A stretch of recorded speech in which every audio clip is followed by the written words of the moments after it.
हम सब ने स्कूल में एक ऐसा शानदार शहर के बारे में पढ़ा है।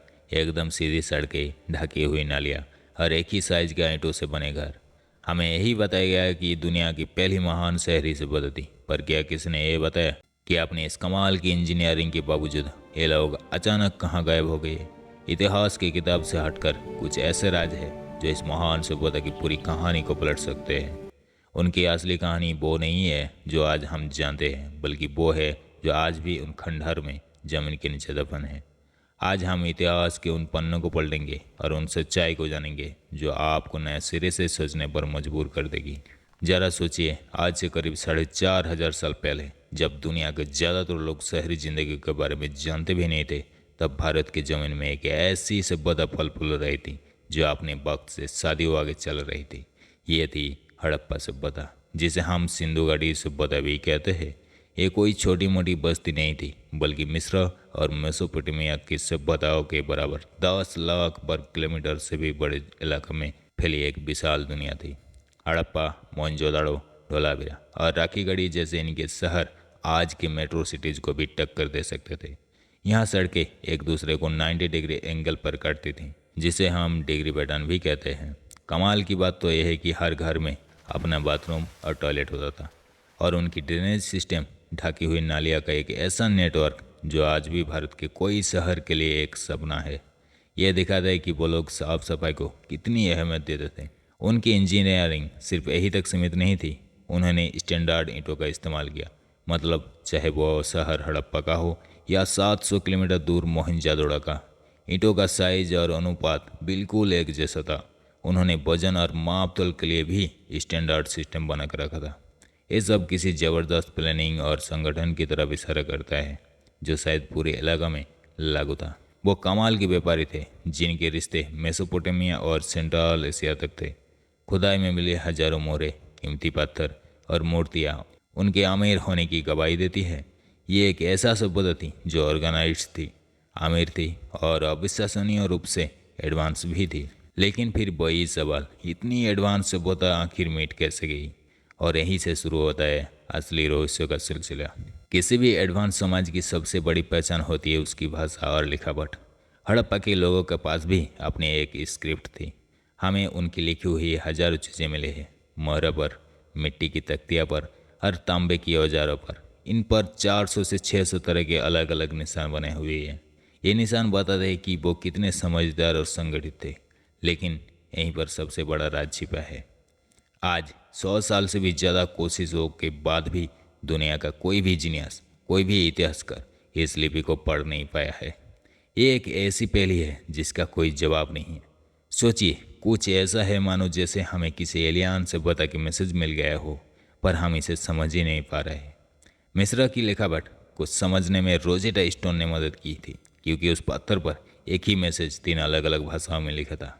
पर हड़प्पा लिपि के लिए हमें कोई ऐसा रोजेटा स्टोन आज तक नहीं मिला है।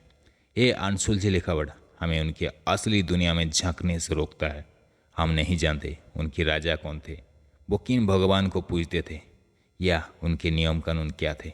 वो अपनी मोहरे पर क्या लिखते थे? क्या वो किसी राजा का नाम था, किसी व्यापारी का पता था, या कोई धार्मिक मंत्र? जब तक ये लिपि पढ़ी नहीं जाती, हड़प्पा सभ्यता का एक बहुत बड़ा हिस्सा हमेशा के लिए रहस्य के अंधेरे में ही रहेगा। लेकिन एक अनसुलझी लिपि से भी बड़ा रहस्य है उनका अचानक गायब हो जाना। हड़प्पा की खुदाई में एक और चौंकाने वाली बात सामने आती है। उनके शहर में किसी बड़े किले, राजा के महल या विशाल मंदिर का कोई पक्के सबूत नहीं मिलते। हथियारों की बड़े बड़े ढेर भी नहीं मिलते हैं जो दिखाते कि वो बहुत ज़्यादा लड़ाइयाँ लड़ते थे। मोहनजोदड़ो से मिले कुछ कंकालों को छोड़ दे तो किसी बड़े नरसंहार का भी कोई सबूत नहीं मिले है। इससे पता लगता है कि शायद वो एक शांति से रहने वाला समाज थे। तो सवाल यही है कि इतनी बड़ी ऑर्गेनाइज्ड और शांतिप्रिय सभ्यता अचानक इतिहास से गायब कैसे हो गई? करीबन 1900 ईसा पूर्व के आसपास ये सभ्यता ढलान पर जाने लगी, शहर खाली होने लगे, व्यापार ठप पड़ गया और उनकी लिखावट और वजन का सिस्टम भी बंद हो गया। सवाल वही है, आखिर हुआ क्या था? एक बहुत बड़ी पुरानी थ्योरी आयरन आक्रमण की, जिसे ब्रिटिश आर्कियोलॉजिस्ट मार्टिमल वॉयलर ने बता दी थी। इसका मुताबिक मध्य एशिया से आए आयरन ने इन शहर पर हमला करके उन्हें तबाह कर दिया। ऋग्वेद में देवता इंद्र को पुरंदर यानी किलो को तोड़ने वाला कहा गया, जिसे इसे जोड़ा गया है। लेकिन अब ज़्यादातर एक्सपर्ट इन थ्योरी को नहीं मानते, क्योंकि किसी बड़ी लड़ाई या हमले का कोई ठोस पुरातात्विक सबूत भी नहीं मिली है। मोहनजोदड़ो में मिले कंकाल की जांच से भी पता चला कि उनकी मौत मलेरिया जैसी किसी बीमारी से हुई थी, किसी हमले से नहीं। दूसरी और ज़्यादा माने जाने वाली थ्योरी प्राकृतिक आपदाओं की है। आर्कियोलॉजिस्ट का मानना है कि अकेले मोहनजोदड़ो शहर को ही कम से कम 7 बार भयानक बाढ़ ने तबाह किया और हर बार उसे फिर से बसाया गया। कुछ विद्वानों ने लोथाल जैसे बंदरगाह शहर को पतन का कारण भी बाढ़ को ही माना है। इसके अलावा जमीन के नीचे हुए भूवैज्ञानिक बदलाव के कारण सिंधु और सरस्वती जैसी नदियाँ अपना रास्ता बदल ली थीं, जिससे पानी की भयानक किल्लत हो गई होगी। आज की सबसे नई और मजबूत थ्योरी पतन का सबसे बड़ा कारण क्लाइमेट चेंज को मानती है। हाल की स्टडीज से पता चला है कि इस दौर में मानसून का पैटर्न पूरी तरह बदल गया। सदियों तक चलने वाले लंबे और भयानक सूखे ने इस पूरे इलाका को अपनी चपेट में ले लिया।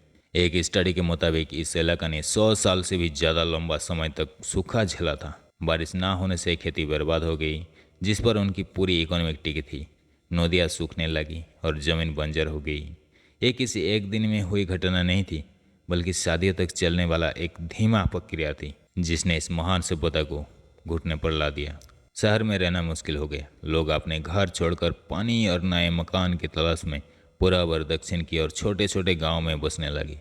सभ्यता का पतन नहीं हुआ, बल्कि उसका ट्रांसफॉर्मेशन हुआ और शहर वीरान हो गया। लेकिन लोग गायब नहीं हुई, वो बस एक नए शुरुआत के लिए आगे बढ़ गई। तो वो छुपी हुई सच्चाई क्या है जिसका जिक्र हमने शुरू में किया था? वो सच्चाई हाल की साइंटिफिक खोजों में छिपी है, खासकर हरियाणा की राखीगढ़ी में मिले डीएनए एनालिसिस में।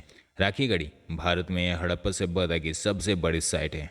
यहाँ 2019 में एक स्टडी के दौरान करीब 4,500 साल पुराने एक महिला की कंकाल से डीएनए निकालने में कामयाबी मिली। इस एक खोज ने इतिहास को देखने का नजरिया ही बदल दिया।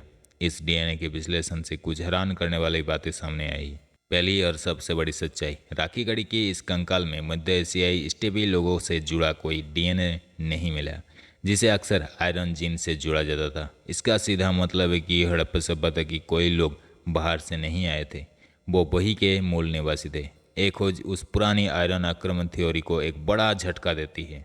ये साबित करता है कि भारत में सभ्यता की जड़ें यही की मिट्टी में थी, किसी बाहरी हमले से नहीं आई। इसी डीएनए से भी पता चला कि आज के दक्षिण एशिया में रहने वाला ज़्यादातर लोगों का डीएनए का एक बड़ा सा हिस्सा हड़प्पा के लोगों से ही आया है। जब क्लाइमेट चेंज के कारण हड़प्पा के शहर उजड़ने लगे, तो ये लोग पूरब में गंगा मैदान और दक्षिण भारत की ओर चले गई और वहाँ की स्थानीय आबादी के साथ घुल मिल गई।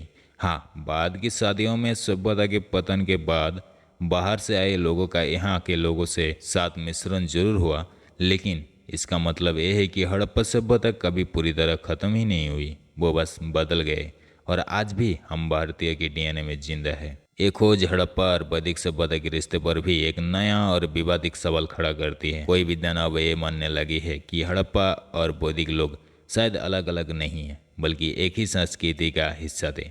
राखीगढ़ी जैसी जगह पर मिले अग्नि विद्या और पूजा पाठ के सबूत ऋग्वेद में बताई गई अग्नि पूजा से काफ़ी मिलते जुलते हैं। उसी के ऋग्वेद में जिस सरस्वती नदी का 70 से ज़्यादा बार जिक्र है, उसी के सूखे हुए रास्ते के किनारे हड़प्पा की सबसे ज़्यादा बस्तियाँ मिली है। यह अभी पक्की तौर पर नहीं कहा जा सकता है, लेकिन ये सबूत इस दिशा में सोचने पर मजबूर करते हैं कि शायद शहरी जीवन खत्म होने के बाद हड़प्पा के लोगों ने ही एक ग्रामीण संस्कृति अपना ली, जिसका वर्णन हमें वैदिक ग्रंथों में मिलता है। ये छुपी हुई सच्चाई हमें बताती है कि हड़प्पा का अंत एक तबाही नहीं, बल्कि एक बदलाव था।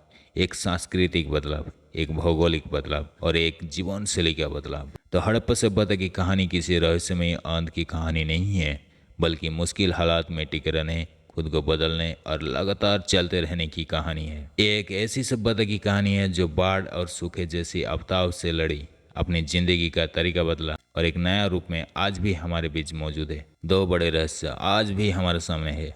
एक उनकी अनसुलझी लिखावट, जिसने ना जाने कितनी अनकही कहानियां बांधे, और दूसरा उनकी मान्यताओं और बौद्धिक संस्कृति के बीच का असली रिश्ता क्या था। शायद किसी दिन जब हम उनकी लिखावट को समझ पाएंगे, तब हमें इन सवाल के भी जवाब मिल जाएंगे। लेकिन एक बात तो पक्की है, हड़प्पा की विरासत सिर्फ जमीन के नीचे दबे मिट्टी के बर्तन में नहीं, बल्कि हम सब के अंदर, हमारे डीएनए में भी जिंदा है। उनकी कहानी अभी ख़त्म नहीं हुई, उनकी खोज अभी जारी है। आपको क्या लगता है, हड़प्पा सभ्यता के पतन के सबसे बड़ी वजह क्या थी? हड़प्पा और वैदिक लोग एक ही से हो सकते हैं? नीचे कमेंट्स में ज़रूर बताइए। अगर आपकी इतिहास की इन छुपी हुई सच्चाई को जानने में मजा आए तो इस वीडियो को लाइक शेयर जरूर करें। ऐसे ही और दिलचस्प कहानी के लिए हमारे चैनल को सब्सक्राइब करें। जय हिंद, जय भारत।